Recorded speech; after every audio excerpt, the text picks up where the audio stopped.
I 100%ed 64, Galaxy, and Odyssey. They're all games I love for different reasons, but I've gotta say that Power Stars are way cooler than Power Moons, in almost every way. When you get a star in 64, Mario does a cute little spin with sparkles surrounding him that finishes with an iconic pose, backed by a great voice line which gets synced up with the Star Get jingle, all of which is closed out by a transition of his face.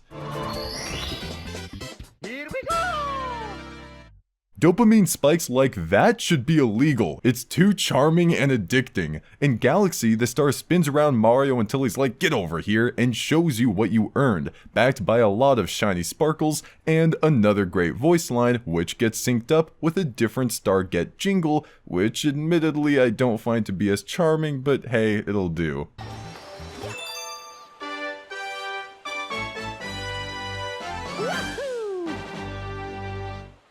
The Mario transition was great, but overall pretty satisfying. In Odyssey, you can't even tell how Mario moves before his final pose because it goes by so fast. 64 was clean because you could tell what he did. Galaxy was the same way, but it ain't as nice to look at here because he's all whoosh. The moon itself doesn't do a stylish animation at all, it just kinda spins and raises a little. 64 has the star rise up from the ground, make revolutions around Mario while leaving behind a trail of sparkles, and lock in above him. Pretty cool. Galaxy almost seemed to give the stars a personality by making them swoosh around Mario like they're happy to be saved. The moon just kinda spins in place and I don't know, it just doesn't give me the same vibe. One might say that giving a big ol' animation to each moon would feel too bloated, and I'd be inclined to agree if it was done in the exact same way Galaxy did it. But I was thinking more along the lines of 64's 100 coin stars, where it was charming and quick, without any time wasted. Mario's moon get poses are pretty great though. He'll either do the peace sign from 64, the open palm from Sunshine, or the fist from Galaxy. I like it. He's also really expressive too, and that's nice. The jingle's quick and catchy for what it's worth, but it doesn't hit like the other ones do. There isn't much camera work done, and there's no transition, both of which are fine since moons are meant to be quick. But altogether, getting a star in 64 in Galaxy feels pretty good, like you were getting applauded for your efforts, whereas getting a moon in Odyssey felt like a single clap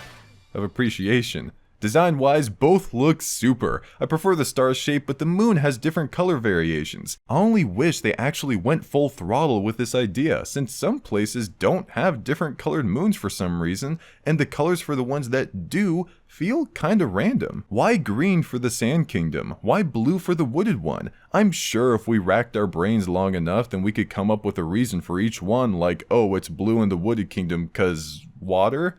But when your first impression of its color is one of confusion, then I feel like that's not a good sign. Story-wise, they're all great, but one game does it a little better than the others. With 64, all the Power Stars did was open doors. You walk up, it opens. Walk up, it opens. Walk, open.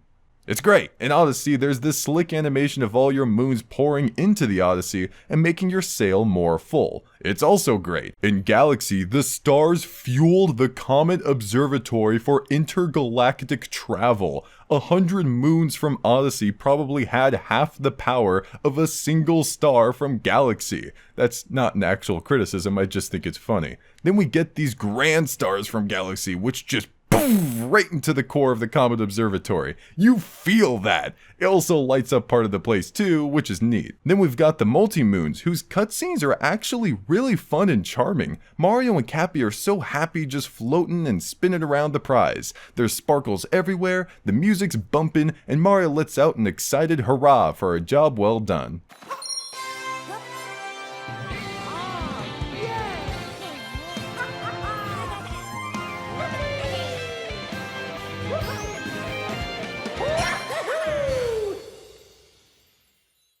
I like this one. The multi-moons themselves are just a few moons with an outline and a crown on top though, so not too impressive to me. But Zoomzyke, the grand star is just a bigger star with balls on each point. How is that any better? Well, I'll tell ya.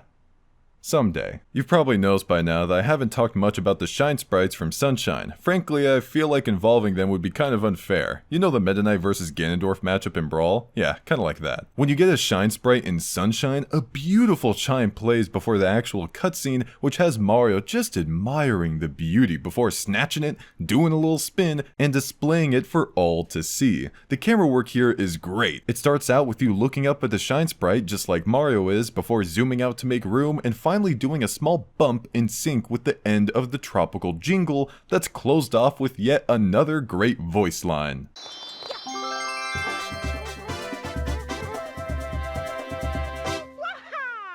Shine indeed. By the way, did you know that Mario doesn't even say anything when he gets a regular moon in Odyssey? That sucks. It definitely helps that I think the shine sprites have the best design out of all the collectibles. They look so pretty, in fact, that multiple Piantas from Isle Delfino took some for themselves, despite knowing that without them, the Isle would be shrouded in darkness. Oh yeah, that's their purpose. They provide light to the whole Isle. That's pretty cool. Every one of these collectibles shine in their own right, and I love them all, but shine sprites take the cake for me, followed by the power stars and then the moons. I'll see you tomorrow for more of the June Zoom. Take care.